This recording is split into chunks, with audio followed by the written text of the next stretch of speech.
Namaku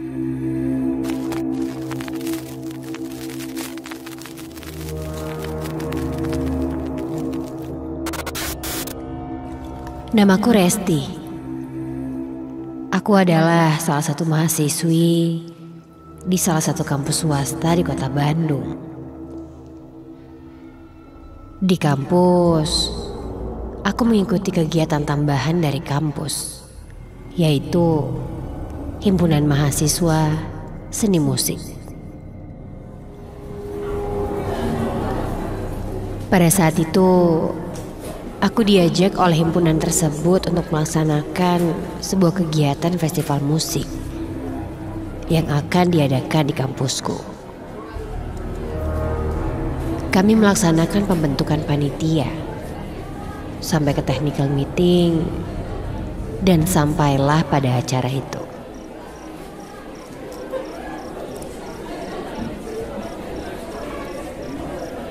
Acara diadakan di lapangan parkir yang berada di kampusku. Sebelum acara selesai, mau tidak mau aku harus tinggal di kampus dan tidak pulang ke rumah. Acara sangat seru dan ramai pengunjung, dan acara pun berlangsung sangat lancar. Singkat cerita, jam menunjukkan pukul 9 malam. Acara sudah selesai.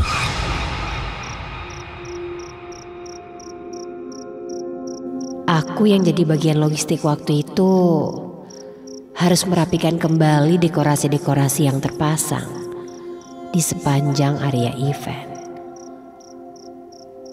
Aku dan teman lainnya pun mulai merapikan dan membereskan panggung serta perangkat lainnya.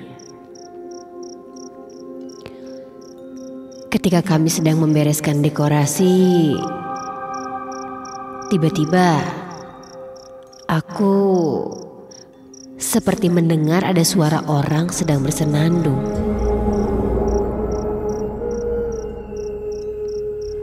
Lantas, aku bertanya pada temanku, "Acara udah selesai, masih ada yang nyanyi ya malam-malam gini? Siapa sih itu?" Temanku menggelengkan kepalanya dan berkata bahwa dari tadi dia tidak mendengar ada seseorang bersenandung. Aku hanya terdiam sambil melihat keheranan, karena jelas ku dengar suara nyanyian itu tepat dari arah beberapa panitia yang lain. Mungkin salah satu dari mereka yang bernyanyi. Saat itu, mobilku masih terparkir di sebuah pohon yang tak jauh dari kampus. Dan aku pun berniat untuk memindahkannya ke area panggung, untuk memudahkanku memasukkan barang-barang bawaanku. Guys, nitip dulu ya. Gue bawa mobil kesini dulu, biar deket angkut-angkut barangnya, kataku. Dan aku langsung pergi untuk mengambil mobilku.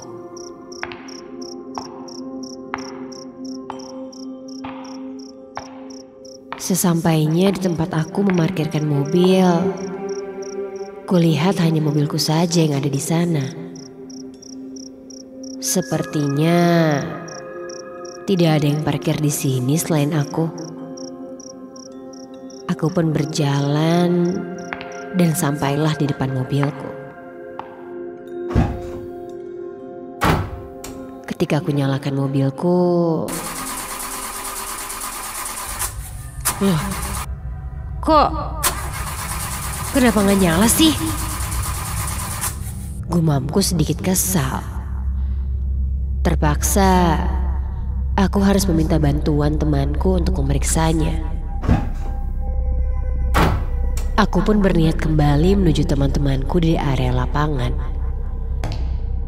Sampai ketika aku sedang berjalan, langkahku terhenti. Belum jauh dari tempat itu, aku melihat ada yang sedang berjalan. Kulihat seorang perempuan memakai baju seperti dress berwarna merah. Mungkin dia salah satu penonton yang tadi nonton acara kali ya. Aku pun lanjut berjalan. Namun kini terdengar seperti suara tangisan.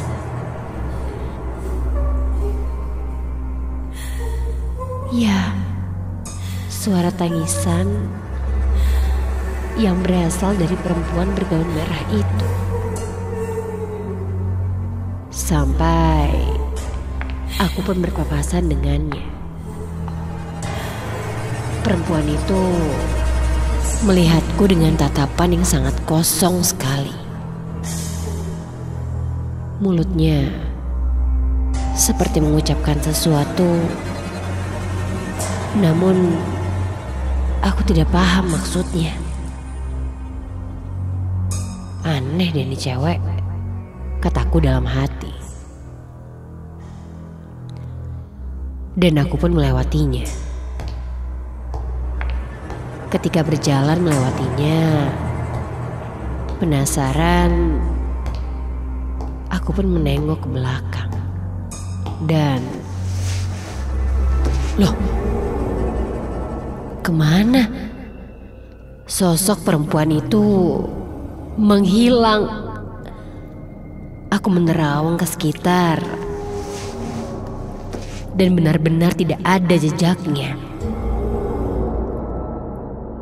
Mustahil jika perempuan itu tiba-tiba menghilang, karena area ini sangat luas.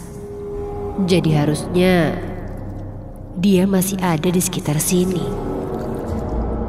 Bulu kuduku berdiri seketika. Dan segera aku yang sangat ketakutan langsung menuju tempat teman-temanku berkumpul.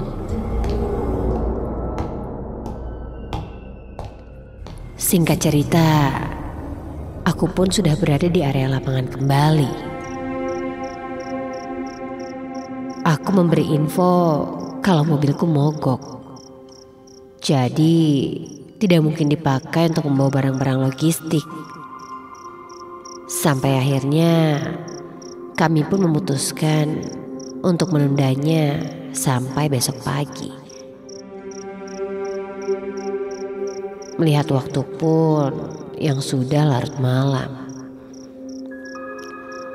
Semua panitia pun berkumpul dan kembali menuju aula tempat beristirahat.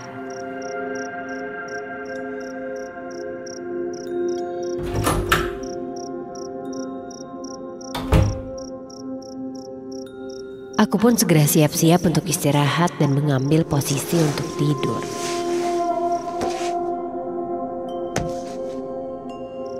Sampai sekitar jam 12 malam, aku terbangun karena ingin buang air kecil.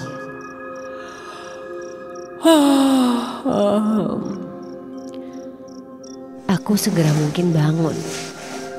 Dan dengan setengah sadar, ku ambil posisi berdiri dan pergi keluar menuju kamar mandi.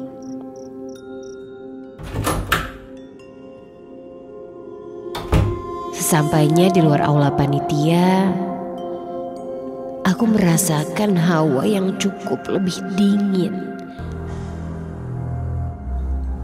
Aku lalu berjalan melangkah keluar gedung aula menuju kamar mandi yang letaknya lumayan jauh dari aula. Akhirnya aku sampai di kamar mandi. Setelah selesai buang air kecil, aku keluar dari kamar mandi dan segera kembali ke aula. Sampai ketika aku sedang berjalan,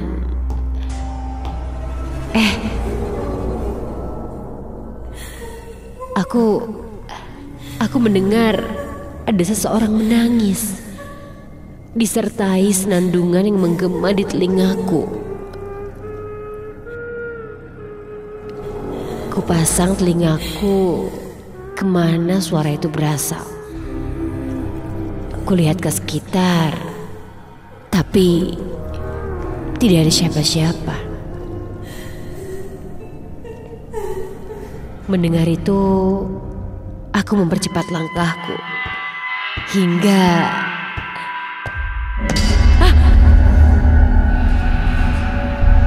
ada yang menepuk bahuku. Dan ketika aku berbalik,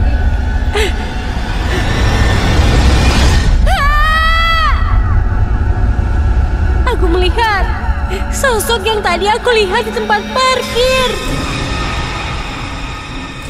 Sosok perempuan bergaun merah kini terlihat berdiri saling berhadapan denganku, hanya beberapa senti saja.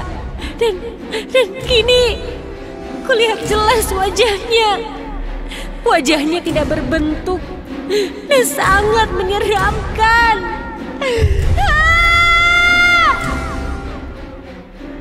Badanku seketika kaku dan sulit sekali untuk digerakkan. Sosok itu seperti ingin menyampaikan sesuatu padaku, namun aku tidak bisa mendengarnya dengan jelas. Dan perlahan sosok itu memegangi tanganku sampai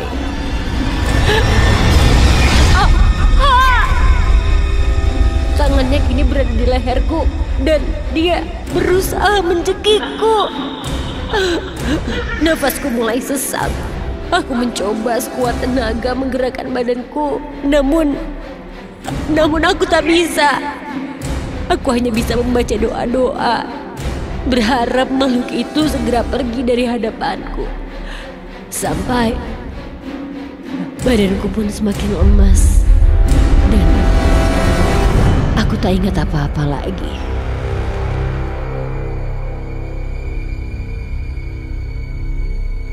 Keesokan harinya, aku terbangun dan sudah berada di ruangan.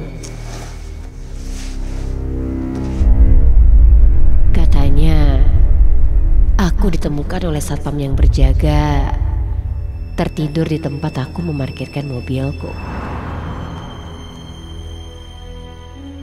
Aku tidak menceritakan apa-apa kepada temanku, bahkan yang lainnya.